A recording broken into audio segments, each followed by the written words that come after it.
جیسا ابھی بتایا گیا کہ ہمارے ملک میں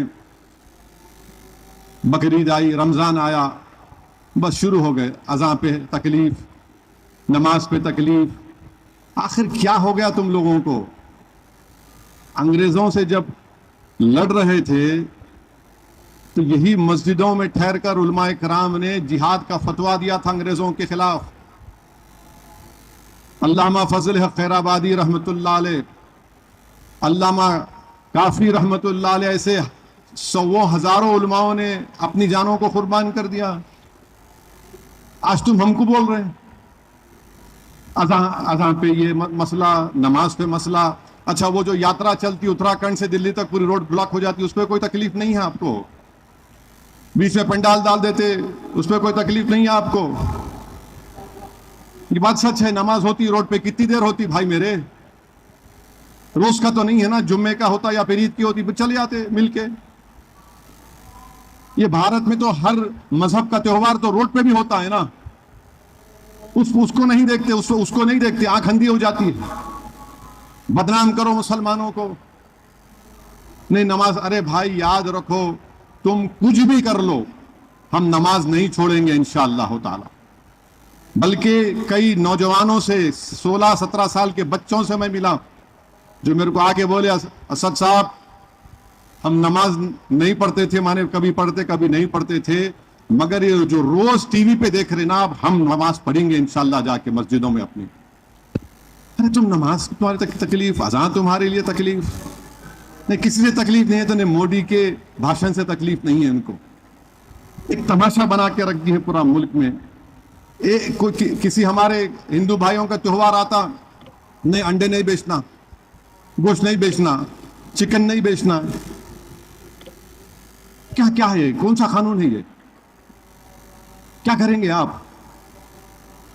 یعنی ہر چیز کو اگر آپ اعتراض کریں گے، اچھا پھر مسجد کے سامنے آ کے کئی ملک میں ڈی جے لگاتے، اس میں گالی رہتی مسلمانوں کو، ملا یہ فلاں وہ گانے چلتے، اس پہ کسی کو اعتراض نہیں ہے، اس کسی کو اعتراض نہیں ہے۔ آپ کو صرف نفرت ہے تو بس مسلمانوں سے ہے، اور آپ کی نفرت یہ صاف ظاہر کر رہی ہے کہ آپ اس مذہب کے ماننے والوں کو دبانا چاہتے ہیں، مارجنلائز کرنا چاہتے ہیں، ان کو سیکنڈ ڈگری کا سٹیزن بنانا چاہتے ہیں۔ یاد رکھو، بھارت میں باعزت طریقے سے الحمدللہ 18-19 کروڑ مسلمان رہتے ہیں، اور انشاءاللہ تعالی رہتے رہیں گے۔ ترکمان گیٹ پر قتل و غارت گیری ہوئی تھی تو ہمارے حوصلے پس نہیں ہوئے۔